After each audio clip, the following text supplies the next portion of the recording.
Quando a gente fala da etapa de projeto, a gente está falando que a gente precisa ter a informação para fazer o projeto.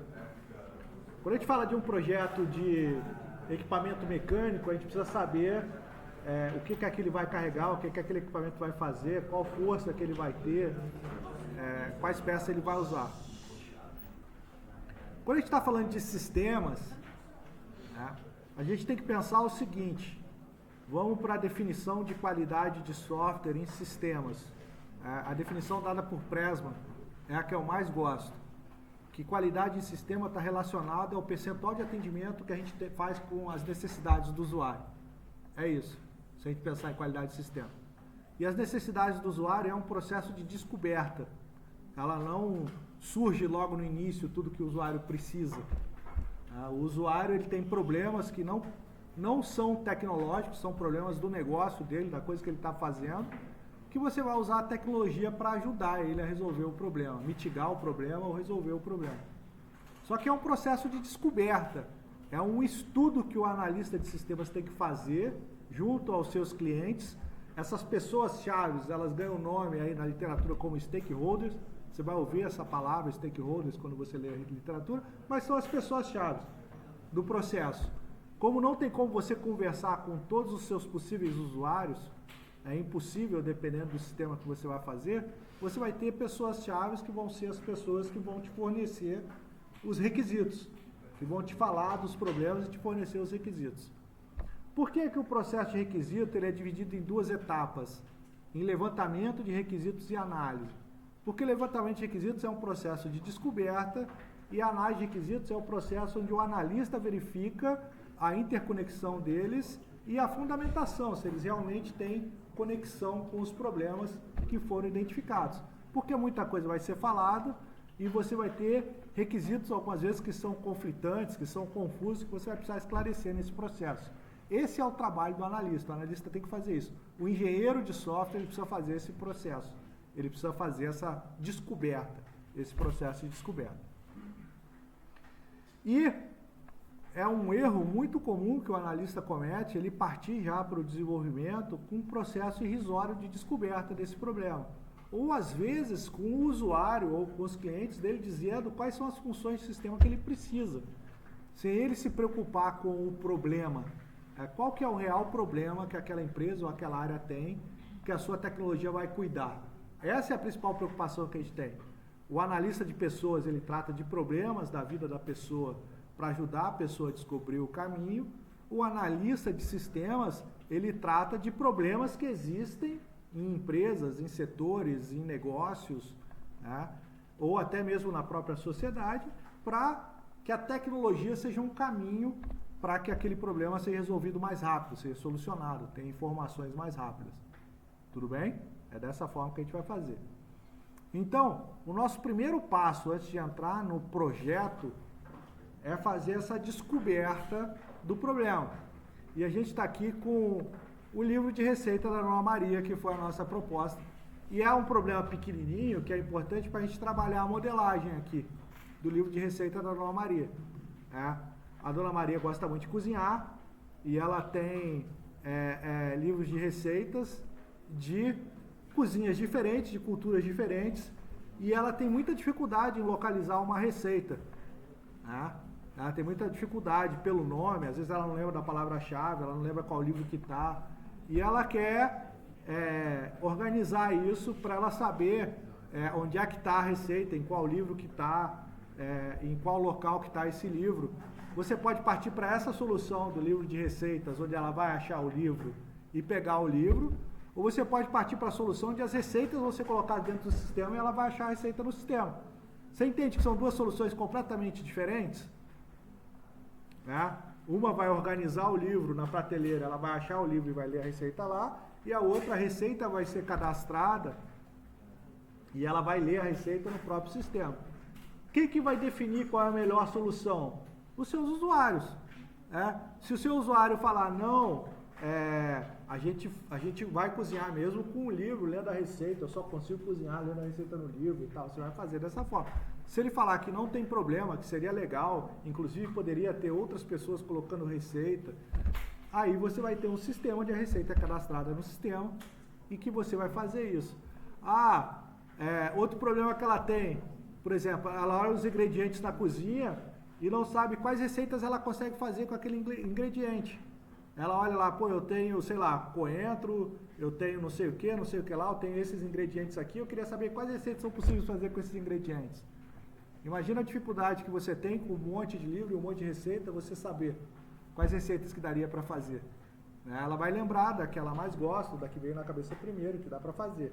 Mas do universo de receitas que ela tem, ela não consegue. Então, quais são os problemas que a Dona Maria externou para a gente chegar na solução?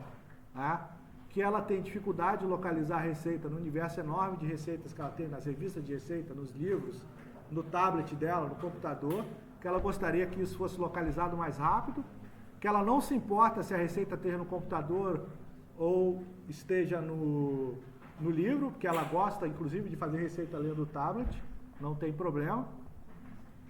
Mas que ela também gostaria, dos problemas, é que às vezes ela abre a geladeira, vê um monte de ingrediente e não consegue pensar numa receita para fazer com aqueles ingredientes. Ela gostaria de saber, a partir de uma lista de ingredientes, quais receitas são possíveis. Então esses são os problemas da Dona Maria, beleza? Quais são os problemas que ela tem? Quais são os problemas da Dona Maria? Grande quantidade de receitas em livros, eletrônicas, revistas,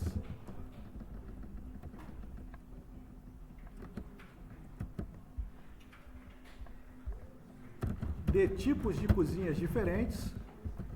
Aqui, cozinhas diferentes, eu estou falando cozinha italiana, etc. Não sei como é que é o nome, estou chamando de cozinha aqui. Uma outra coisa que você aprende quando você faz um levantamento de sistemas é o dicionário daquele sistema.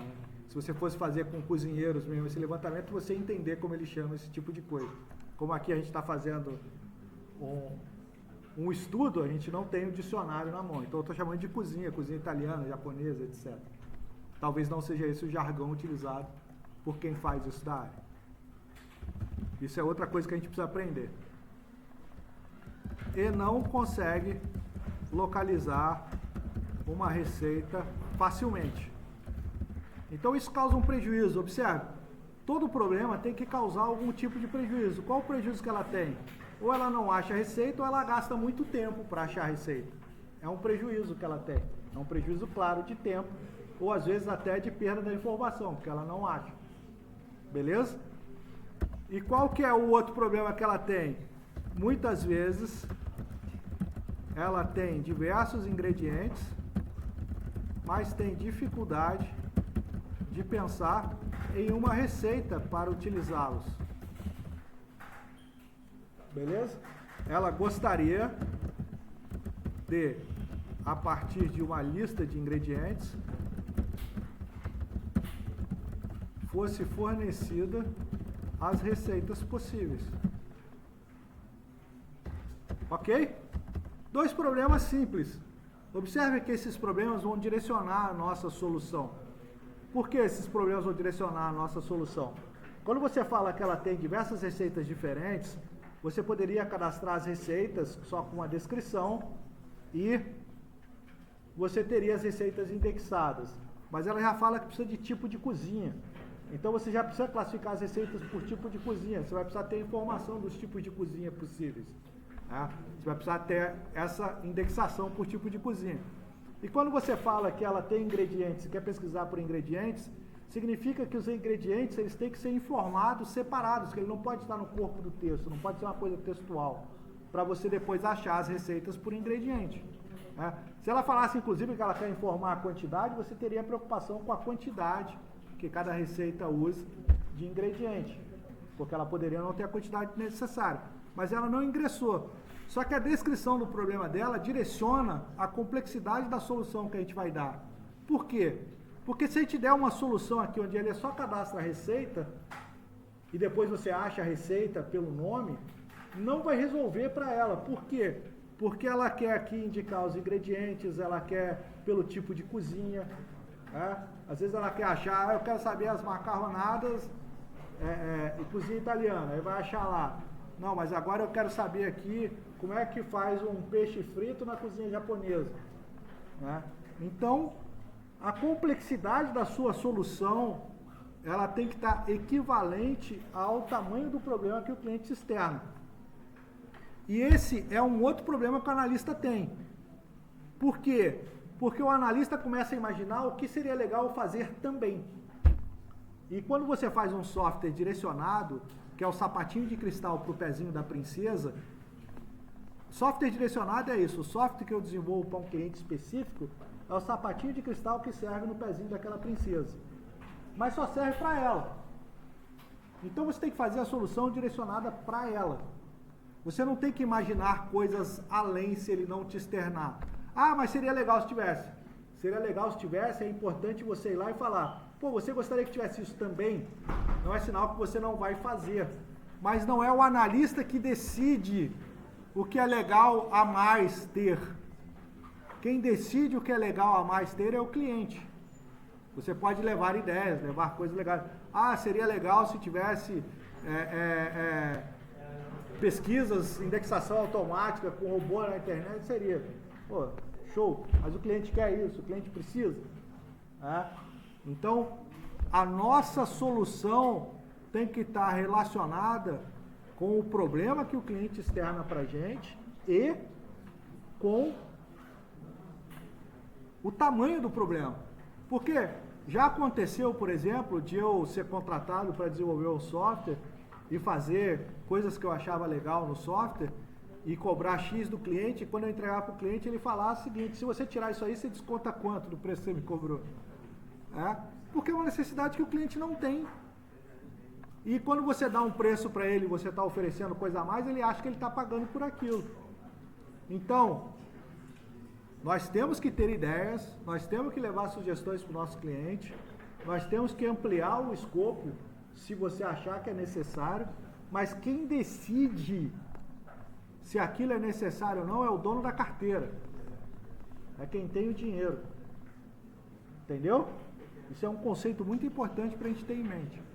E quando você fala em empresas grandes, por exemplo, aqui eu estou fazendo um sapatinho de cristal que só serve no pezinho de princesa. Esse é um processo de desenvolvimento que ele é diferente quando eu faço um software de prateleira e eu vou colocar no mercado para vários clientes utilizar. Por que é um processo diferente?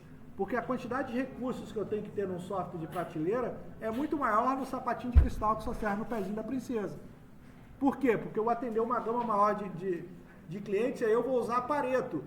Um grande percentual do sistema os clientes não vão usar para usar um pedacinho pequenininho. Cada um vai usar um pedacinho pequenininho diferente, de uma forma diferente. E aí os sistemas têm que ser altamente parametrizáveis, têm que ser altamente configuráveis para se adaptar. O esforço de desenvolvimento é muito maior. O seu mundo de clientes é muito maior, o seu esforço de desenvolvimento é muito maior. E isso acontece o seguinte, você pega, por exemplo, a TOTOS, que é a maior empresa de RP do Brasil. Ela tem diversos módulos de RP que são implantados. É um software brasileiro e é o mais utilizado no Brasil por pequenas, médias e até algumas grandes empresas. Ele não é usado pela indústria como o SAP, que é o mais importante software utilizado pela indústria, mas o TOTOS, o Microsiga Proteus, é um dos maiores RPs do Brasil.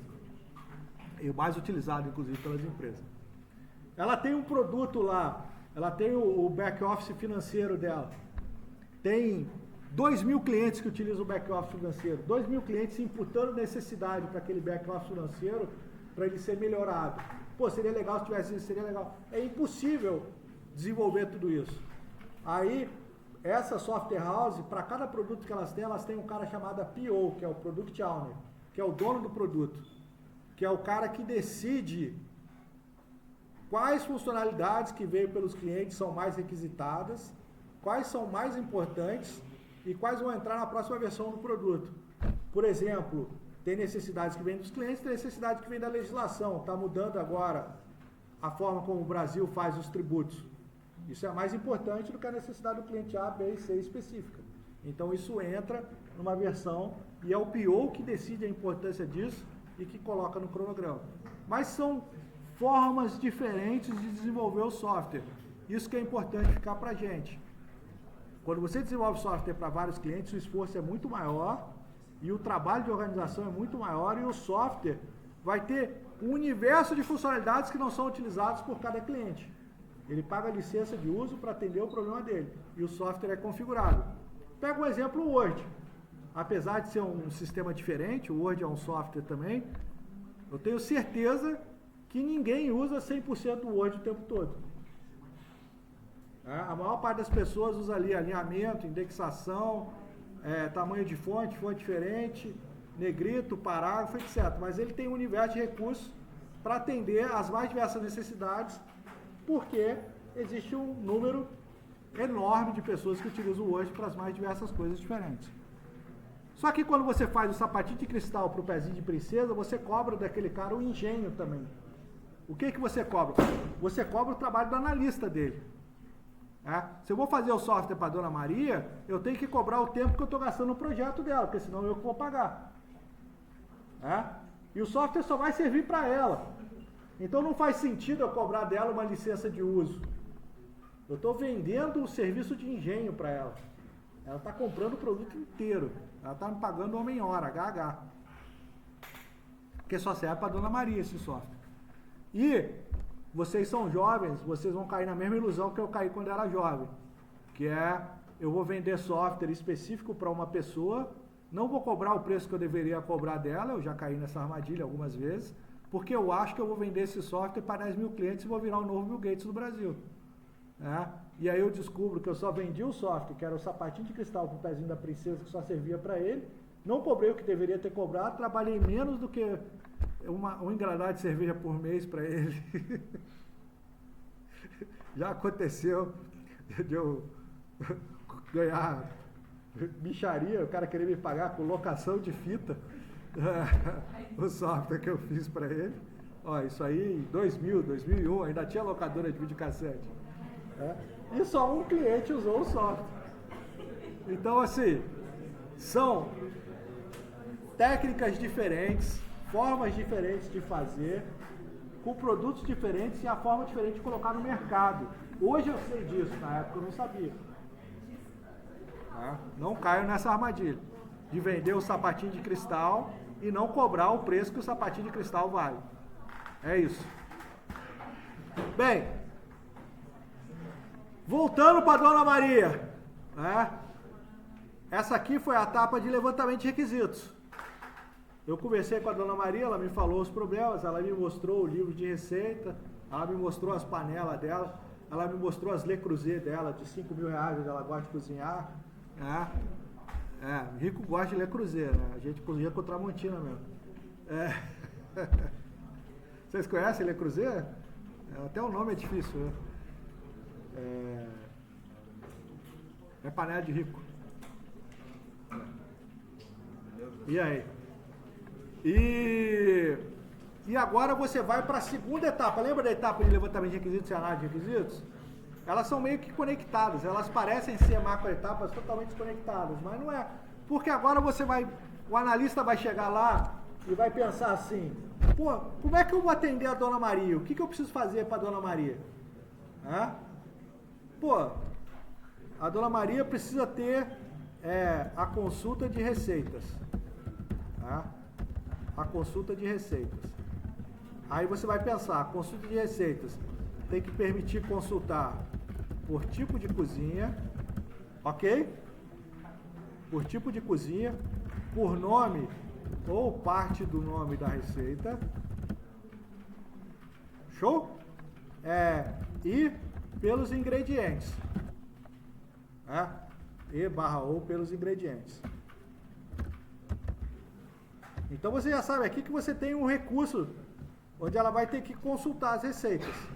Só que para que seja possível ela consultar as receitas, aí vem lá as nossas aulas de banco de dados, de como esse dado tem que ser armazenado, aquela parte de, como é que eu vou colocar o dado no banco para que eu consiga fazer isso? Tudo isso o analista sabe, vocês estão aprendendo. Vocês fizeram a aula de modelagem no segundo período, e o ano passado estudaram no laboratório lá, onde vocês faziam o Select, né? Ou é esse período que vocês estão fazendo Select? Modelagem foi no segundo período, e no terceiro período foram os Select, não é isso? É isso. Então a gente precisa pensar o seguinte: eu preciso organizar os dados agora para permitir que ela faça isso. Então, o que eu vou ter que ter aqui? Um cadastro de receitas. Ok? Vou precisar ter um cadastro de receitas. Né? Alguém vai precisar lá imputar os dados. Né? Se esse cadastro de receitas depois eu vou colocar lá um leitor de OCR para ele ler a receita do livro, né? Se eu vou colocar uma imagem, ele vai interpretar e vai colocar, isso é outra história, mas eu vou precisar ter um cadastro de receitas, primeiro recurso. Né?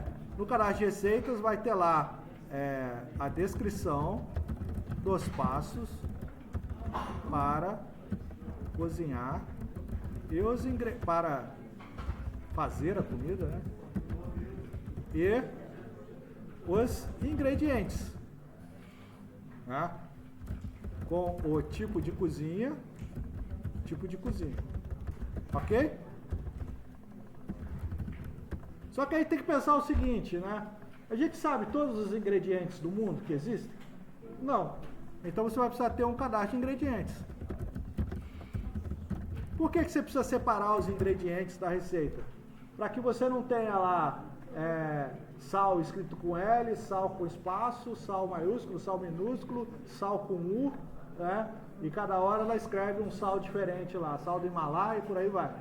Quando ela pesquisar um ingrediente, ela achar o sal que ela quer. Ela achar, sei lá, tomate, né? Não ter lá tomate escrito diferente, tomate com E, tomate com I, aí você não localiza, etc. Você vai ter os ingredientes. Onde surgiu um ingrediente novo que não tem no cadastro, ele vai ser cadastrado. Ok? E você conhece todos os tipos. O cadastro de ingrediente pode ser só o nome do ingrediente, né? Se ela tivesse falado de outro problema, que ela tem dificuldade em comprar um ingrediente, que ela não sabe onde vende, aí o problema começa a aumentar. Você vai precisar ter alguma coisa que dissesse sobre o ingrediente, aí precisaria ter os locais onde vende o ingrediente, mas ela não tem, o problema dela é esse. A gente vai focar no problema. O analista começa a imaginar essas coisas e começa a querer ampliar o software. Mas ela não quer, ela quer só localizar a receita dela e cozinhar. E você precisa também ter os cadastros de tipo de cozinha. A gente conhece todos os tipos de cozinha, pode surgir um tipo novo. Você pode até carregar com os tipos que você conhece, mas você vai precisar de um cadastro de tipos de cozinha.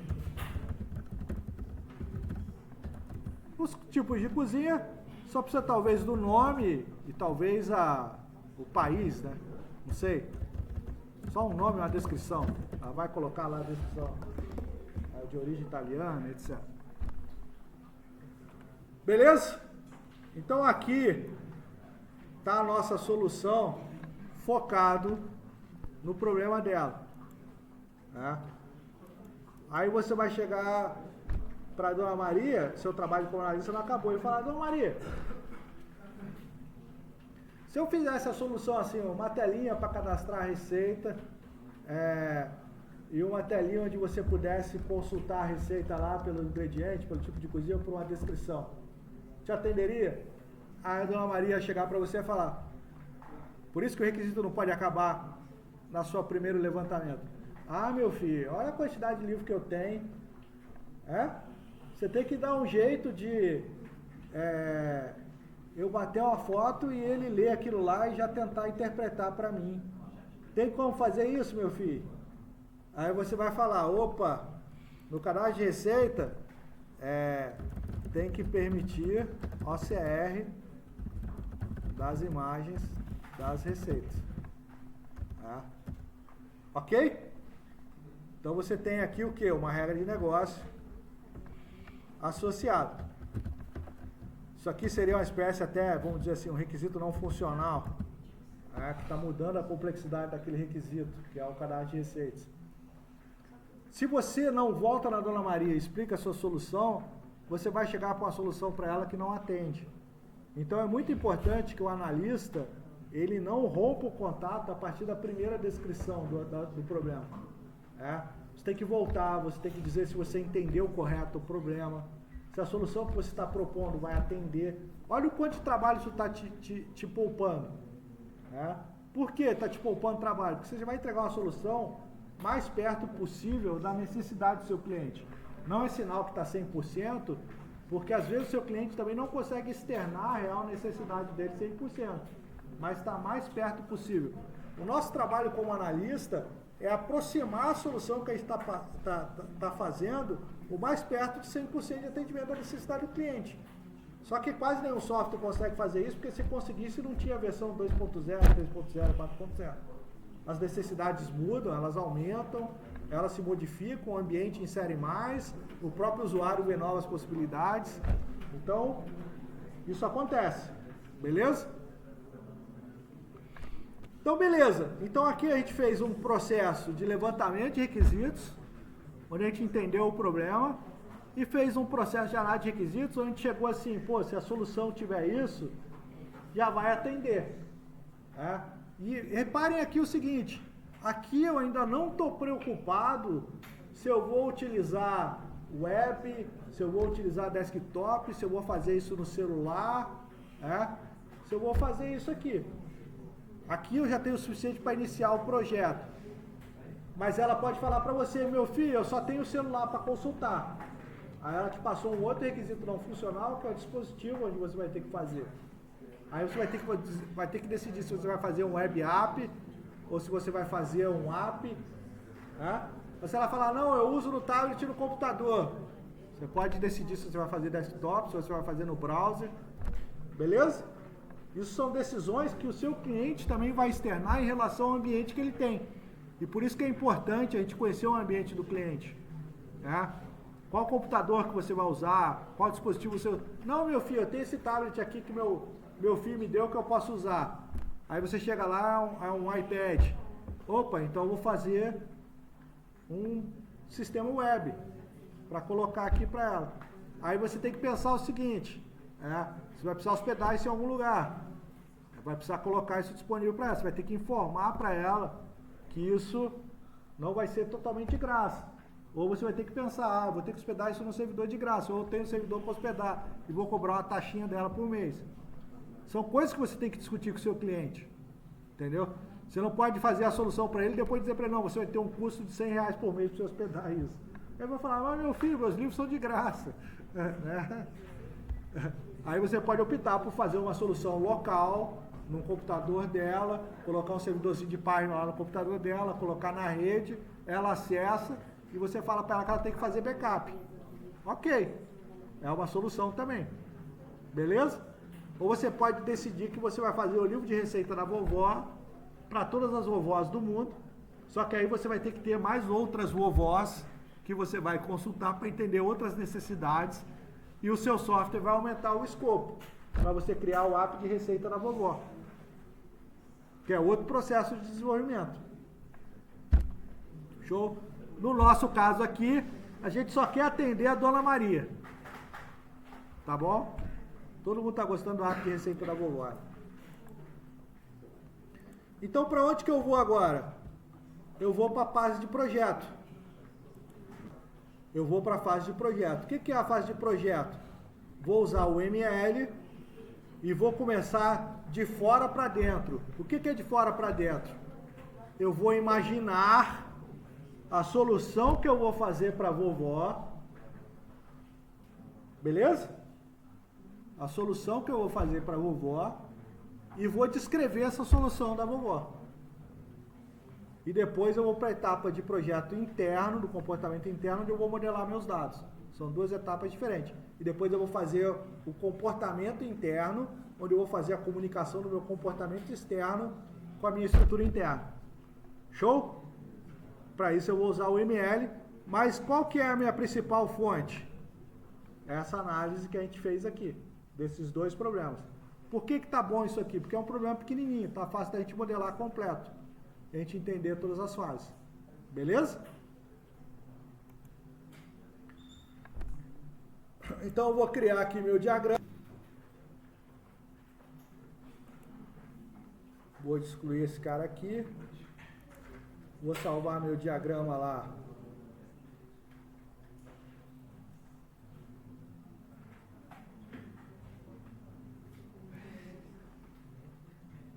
Modelagem ML 2025.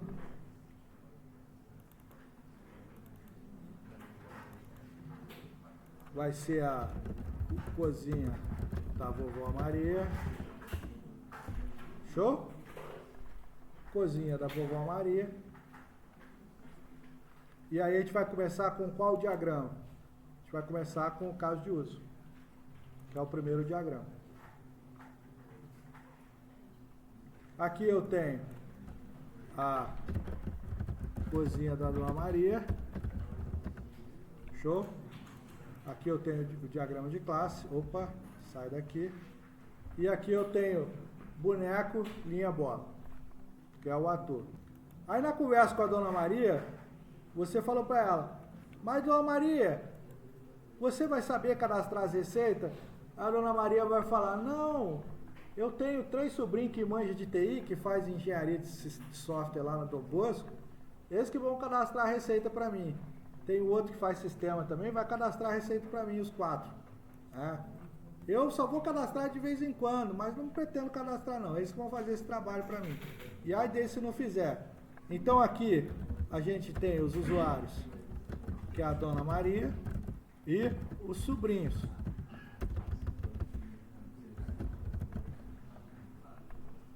Beleza? A Dona Maria, a gente vai dar um nome para ela lá, que a gente vai chamar de cozinheira. E os sobrinhos, a gente vai dar um outro nome, que a gente não vai chamar os atores de sobrinho. Então aqui eu vou chamar eles de, sei lá, cadastrador, né? E a Dona Maria eu vou chamar de cozinheira. São os 2 atores. Lembrando o seguinte, os atores, eles não são as pessoas em si. Eles são os papéis dentro do sistema. São os papéis. Então esses são os 2 papéis que eu tenho. A mesma pessoa pode ter 2 papéis diferentes? Pode. Você vê, por exemplo, muito isso em mercado. Às vezes você vê um caixa que ele levanta e ele vai supervisionar. Ele para de ser o caixa, ele passa o caixa para outra pessoa e ele vai fazer o papel de supervisão, com um crachazinho de supervisor, liberar a compra com uma... Eu até hoje não sei por que você não pode comprar mais de 10 cervejas, né? Ele pede para o supervisor passar o crachá quando você compra 12. Deve ter algum problema no mercado que eu desconheço, que eles não deixam você passar uma grande quantidade sem o supervisor ir lá e conferir. Você passou. É por isso que às vezes você não entende. Você chega lá com um fardo de cerveja, por exemplo, ao invés de passar 12, ele passa 10 e depois 2.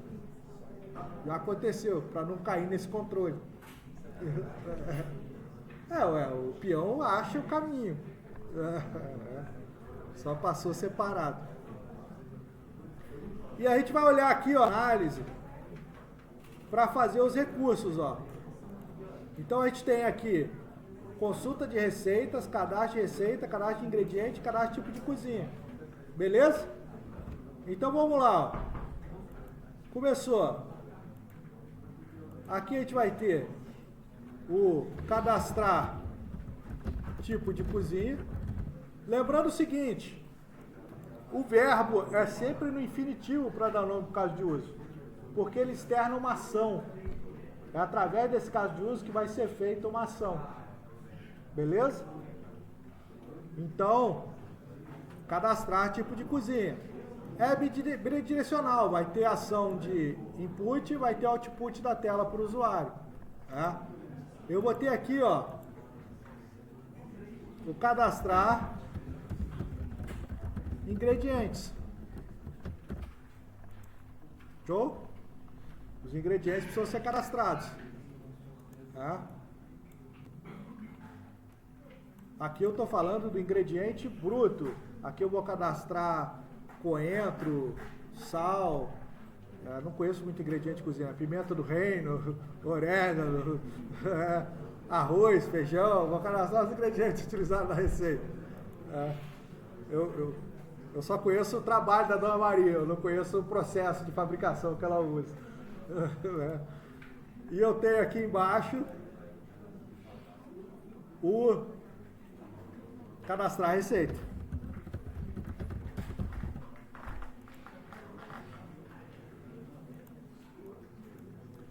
Lembrando o seguinte, os casos de uso, eles representam o conjunto de interações completo para ele fazer essa ação.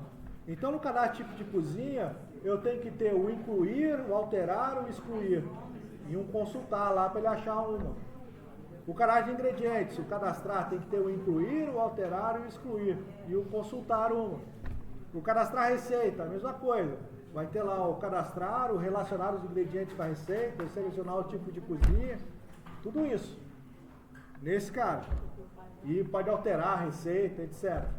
Beleza? É importante que tenha isso. E a cozinheira vai ter o consultar a receita.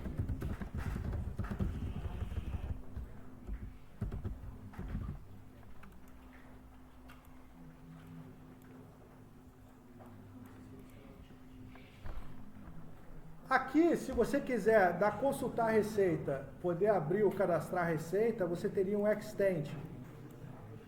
A ordem é essa. Através do consultar a receita, ele pode ter um botão lá que vai abrir o cadastro de receita. Ele para alterar uma receita para ele lá, está errado, clica no botão alterar. Então ele está estendendo o consultar a receita com o cadastro. Esse é o conceito de extend. Beleza? É dessa forma que você utilizaria. O diagrama de caso de uso é isso. Se a gente imaginar o seguinte, com essas funcionalidades, eu resolvo o problema da Dona Maria? Resolvo. Beleza? Eu vou cadastrar o tipo de cozinha, vai ter lá uma telinha de cadastro tipo de cozinha. Vou cadastrar os ingredientes, vai ter lá uma telinha para cadastrar os ingredientes. Vai cadastrar a receita, que vai ter uma telinha que vai permitir cadastrar a receita ou ler a imagem para trazer o texto da receita já para o cadastro e depois ele pode complementar aquela imagem. A Dona Maria, depois quando eu voltei, ela falou também que gostaria de ver foto da receita pronta. Lá na receita. Então aqui no canal de receita também vai ter a foto da receita pronta lá para ela ver como é que fica a receita pronta na panela. Mas você sabe o seguinte, isso já são detalhes da funcionalidade. Do consultar a receita vai aparecer a foto, no cadastrar a receita ele vai informar as fotos que foram cadastradas, ou a foto da receita. Mas o diagrama de caso de uso é isso. Isso aqui, se eu quiser dizer que o ator está fora e o sistema está dentro, eu posso colocar até um quadradinho aqui, ó. Vai dizer que o meu sistema é aquelas bolinhas ali. Cada bolinha dessa aqui, cada caso de uso vai virar uma classe de fronteira depois que eu vou ter que implementar. Que vai ser o quê? Vai ser o conjunto de interfaces que vão estabelecer como é que o usuário vai se comunicar com o sistema. Beleza? Como é que o ator, nesse caso são pessoas, mas podia ser outro sistema. Esse é o primeiro passo. Esse é o primeiro passo. Já sei, já tenho uma ideia de como vai ser o sistema. O que eu posso fazer com esse diagrama? Eu posso pegar esse diagrama e ir lá conversar com a Dona Maria. Ô, Dona Maria, tá aqui, ó. Ó, você vai ter uma tela aqui, ó, que você vai usar para cadastrar. Você vai ter outra tela aqui que você vai fazer tal coisa. E você vai ter aqui essa tela onde você vai fazer a consulta. Meu filho, eu queria ver como é que vai ser essa tela. Aí já é o outro processo. Você já entra na parte de dev, que você pode usar o wireframe para mostrar como é que vai ser o protótipo de tela para ela, antes de fazer. O que são wireframes? São tipo rascunhos da tela sem código. Você vai mostrar para ela. Aí já é outra etapa. Nessa etapa aqui agora você quer resolver a solução sistêmica. Como é que você vai projetar isso para dentro? Como é que você vai codificar isso? É isso que a gente quer saber. E qual é o conjunto de interação que você vai oferecer nessa interface para a Dona Maria. Beleza? Você pode fazer o wireframe para te apoiar na descrição de caso de uso. Eu gosto muito de fazer isso. Por quê? Porque vendo a tela fica mais fácil de eu descrever ela funcionando. Então você pode fazer o protótipo da tela para que a Dona Maria entenda como isso vai ser feito. Beleza? Então, vamos lá. A partir disso aqui, eu vou fazer um outro documento que é a descrição de caso de uso.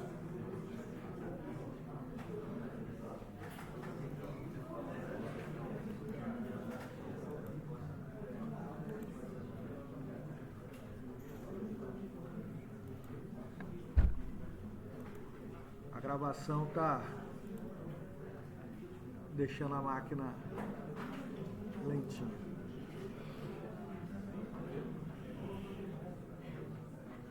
Bem, o que a descrição de caso de uso vai ter? Isso aqui é importante, gente, da gente entender. Eu vou ter um documento de descrição para cada caso de uso meu.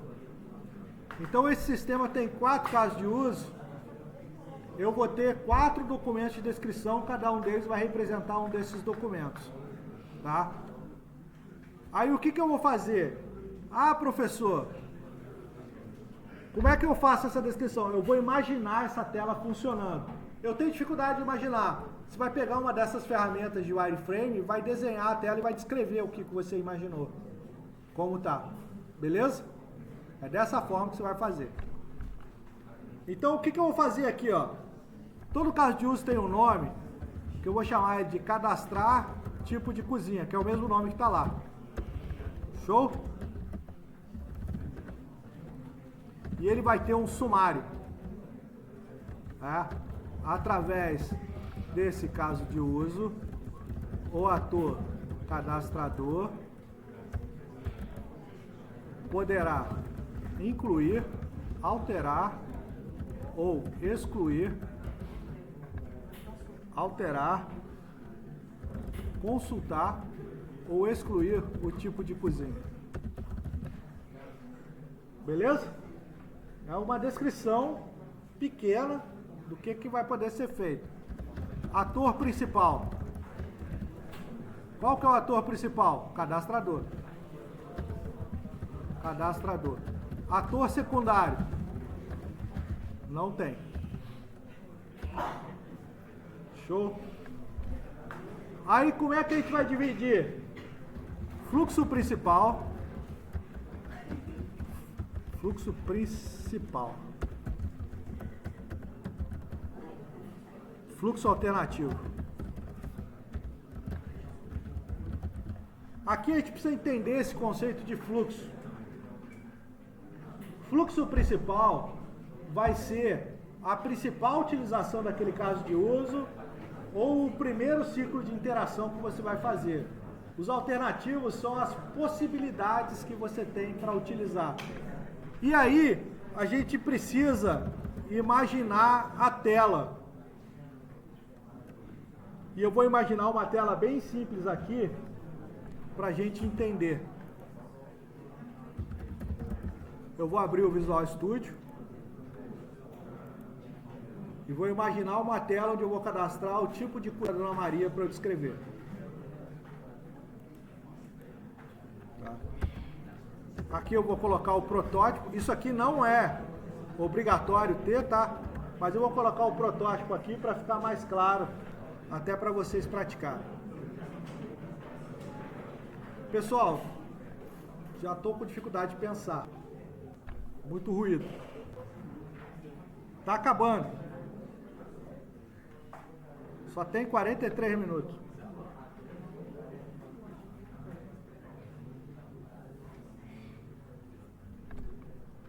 Tá abrindo o Visual Studio.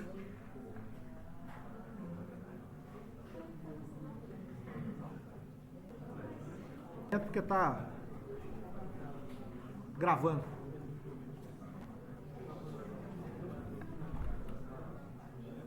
Pessoal, me ajuda, galera, por favor aí, façam silêncio. Projetos aqui você tem no laboratório. Vou usar o Windows Forms para a gente mostrar. Se você fizer para a Dona Maria, pode ser o Windows Forms se ela tiver e fosse colocar, mas provavelmente um web ou anotado lá. Eu só quero demonstrar. Vamos fazer os Forms App. Vou colocar lá na pasta.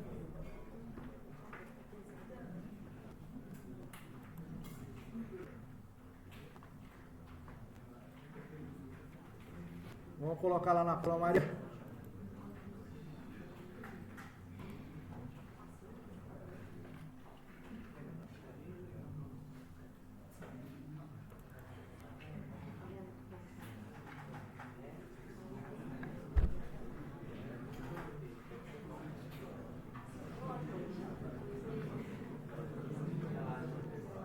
Galera, porra, tá incomodando.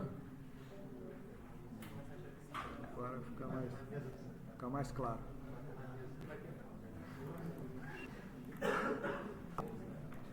Então, vou colocar aqui Ana Maria, o nome do projeto.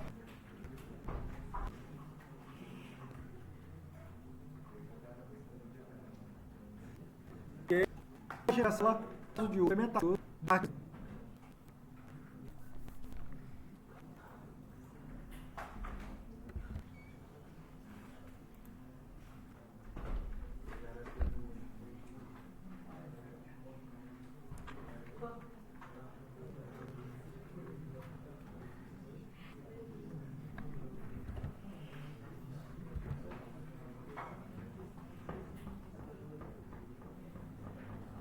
Já devia ter deixado aberto, né? É mais fácil.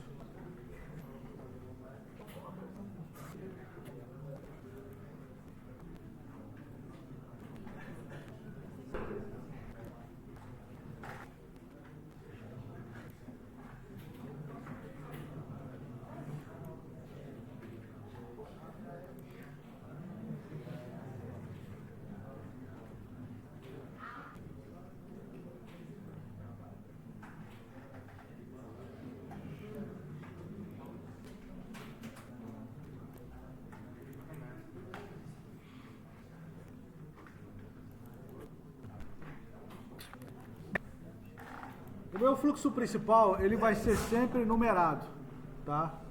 E como é que ele vai funcionar? Uma ação do ator, uma resposta do sistema. Uma ação do ator, uma resposta do sistema. Uma ação do ator, uma resposta. Então vai começar aqui, ó. O cadastrador solicita, tá? Tipo de cozinha.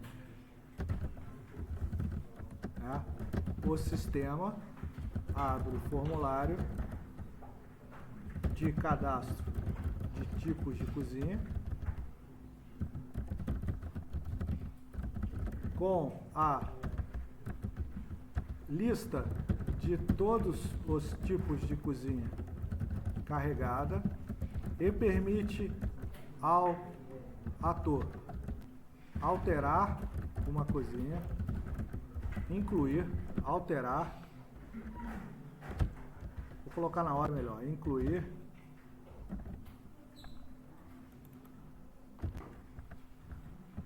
alterar, excluir ou selecionar uma das cozinhas. 3. O cadastrador seleciona uma das opções ou encerra o caso.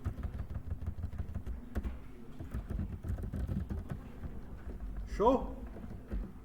Então, vai abrir uma tela com essas opções e com uma lista dos tipos de cozinha que estão cadastrados. E aí vai permitir que ele faça essas ações. E aí vai a forma como você faz essa tela. Tá lento aqui porque tá gravando. Deixa eu ver se eu desenho aqui para vocês, fica mais fácil.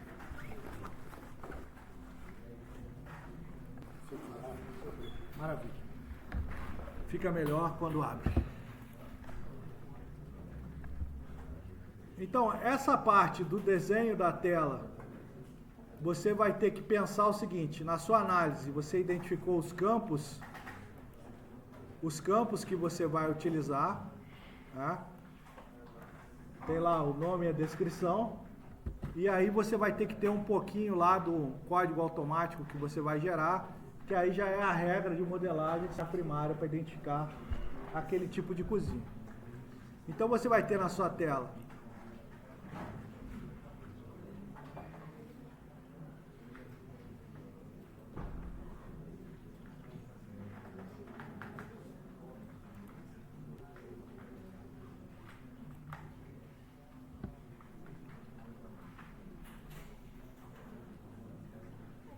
o código.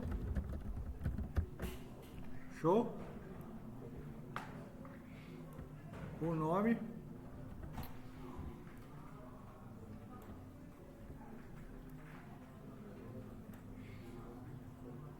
O nome.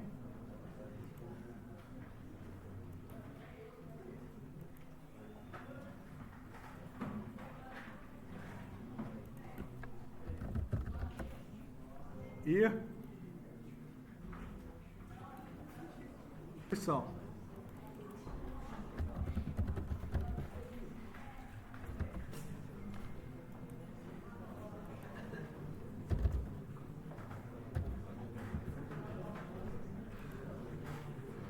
E você vai ter lá as entradas para o código, para o nome,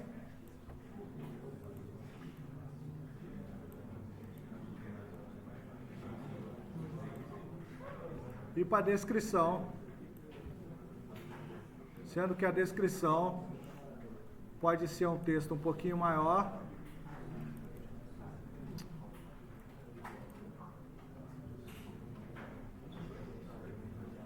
você vai habilitar aqui na caixa de texto a barra de rolagem vertical e o multiline.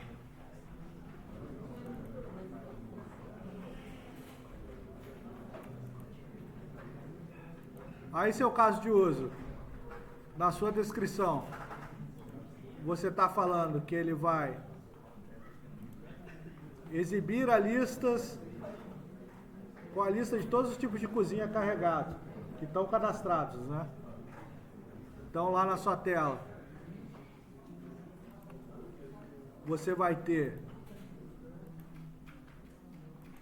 uma tabelinha embaixo,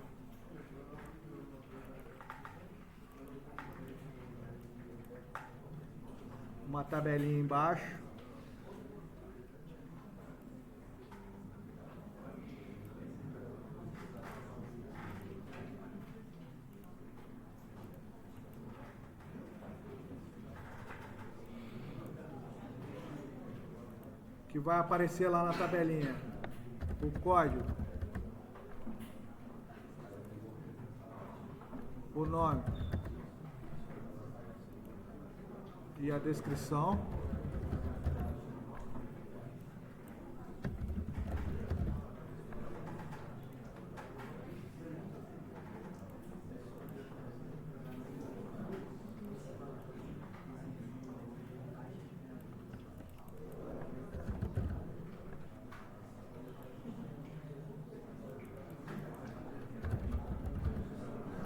E que vai ter aqui um botão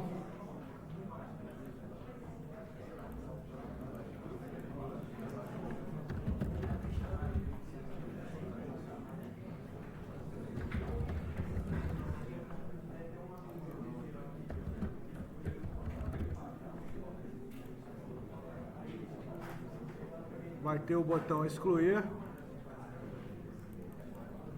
e o botão alterar.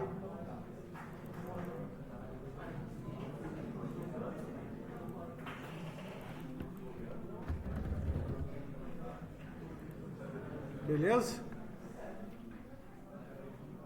Que aqui vão estar a lista de todos carregados. Show?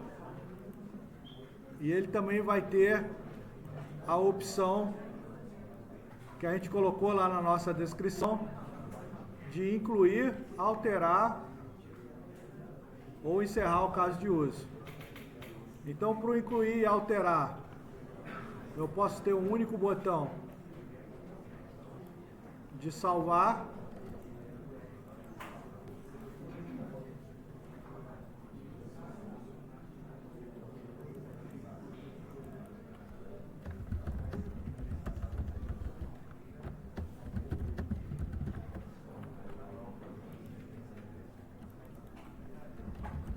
e para sair do caso de uso, eu posso partir do princípio que é esse botão ou colocar um botão de fechar.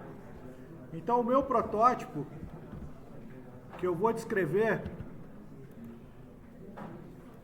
vai ser esse.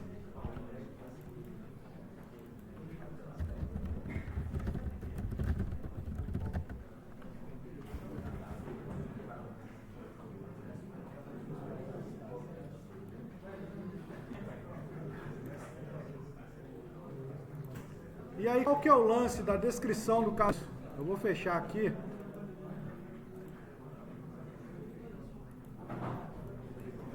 Só para a gente dar continuidade. O analista, ele vai descrever o conjunto de interações possíveis dessa janela. Beleza? Como é que eu interajo com essa janela? O fluxo principal, ele abriu a janela e ofereceu as opções, ó, como se eu estivesse olhando e descrevendo. Agora eu tenho que descrever ela sendo utilizada. Tá? Como é que ele inclui? Ele preenche os campos, nome e descrição e clica no botão salvar. Ele inclui o registro, limpa os campos e recarrega a lista com o registro incluído. Qual que é o passo de desvio? O passo de desvio é o 3. No passo 3, ele pode fazer outras ações. Então, no fluxo alternativo, nesse parênteses aqui, esse cara aqui, ó, é o passo de desvio. Que é esse aqui, ó. Se esse número do desvio fosse diferente, esse passo seria diferente. É que ele vai desviar para essa execução naquele passo 3. Beleza? É o passo de desvio. Então aqui eu tenho o fluxo alternativo incluir tipo de cozinha. Beleza? Aqui eu descrevo de A a Z. Então, o cadastrador preenche os campos e clica no botão salvar. Aqui eu começo o conceito de regra de negócio. Por que eu começo o conceito de regra de negócio? Porque para salvar, pelo menos o campo nome tem que estar preenchido. Beleza? Então, caso a regra de negócio 01 seja cumprida, o sistema inclui um novo tipo de cozinha, limpa os campos e recarrega a lista de tipos de cozinha. Show? Para incluir foi isso. Tá ok? Qual que é a regra de negócio 01?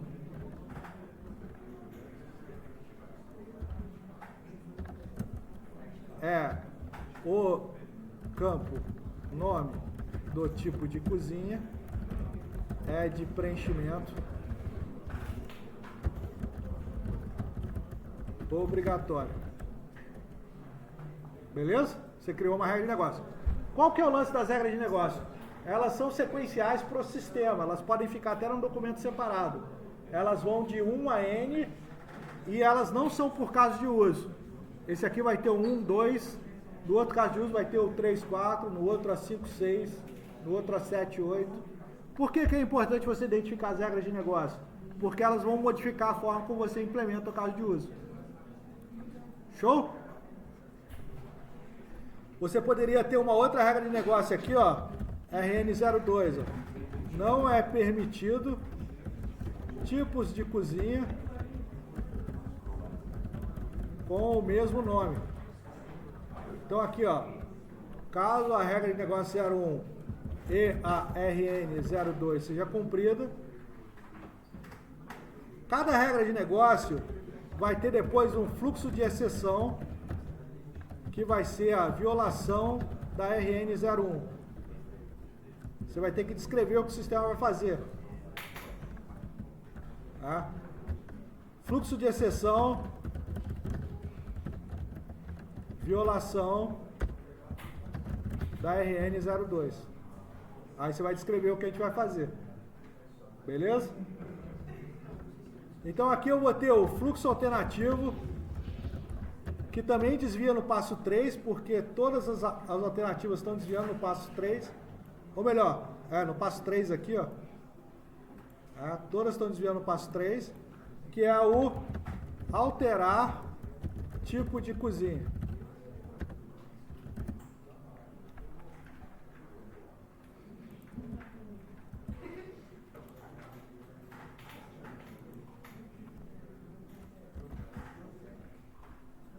Então vamos lá.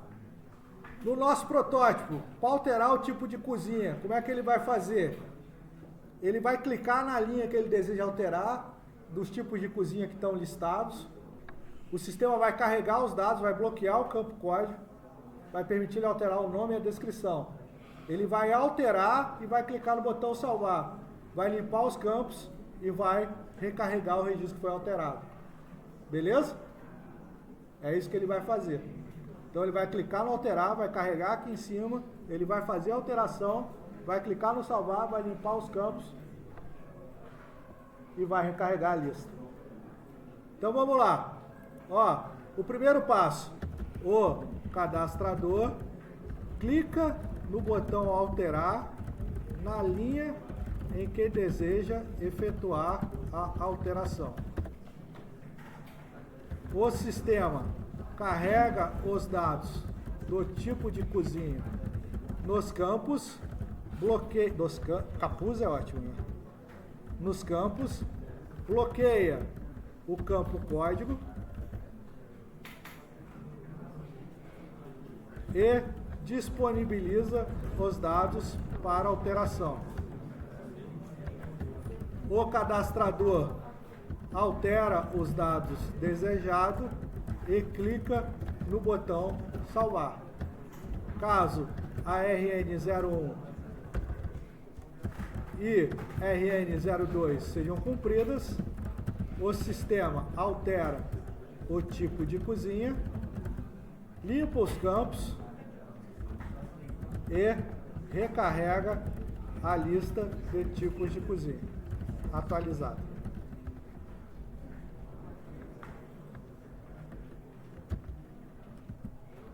Show?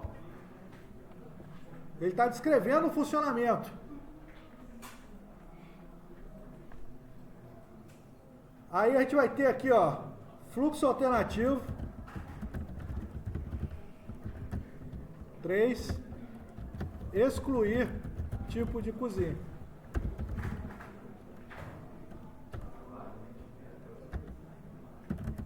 Letra A, o cadastrador clica no botão excluir na linha desejada.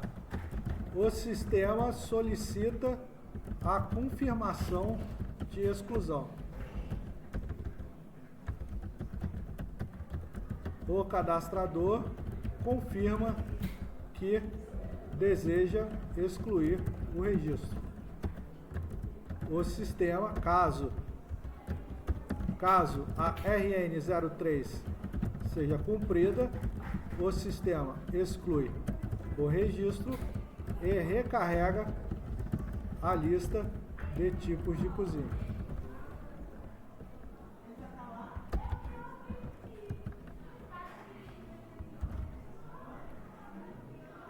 RN03 não é permitido excluir um tipo de cozinha que esteja sendo utilizado em alguma receita. Beleza? Já está lá.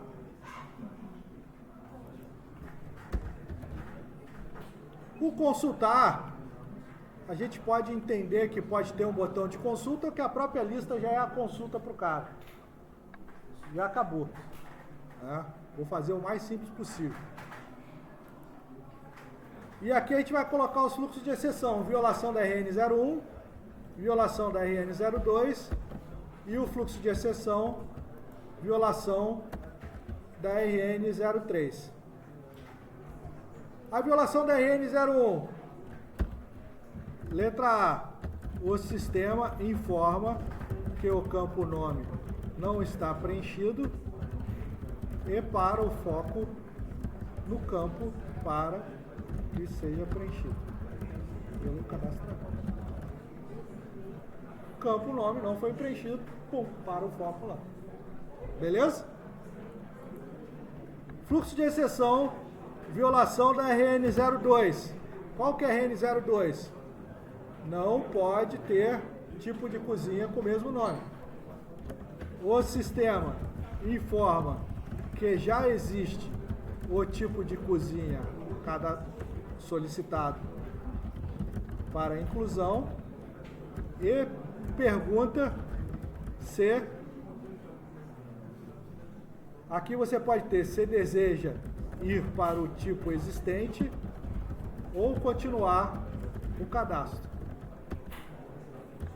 Caso deseje ir para o existente, o sistema carrega os dados do tipo de cozinha com o nome informado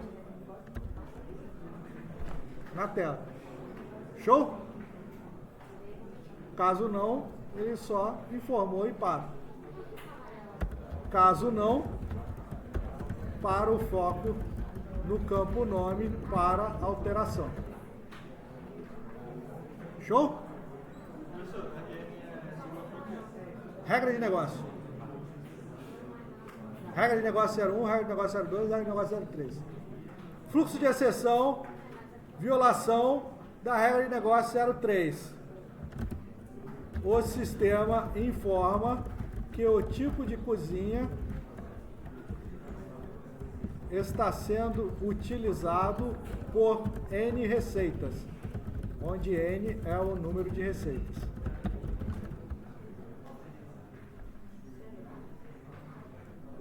E que não pode.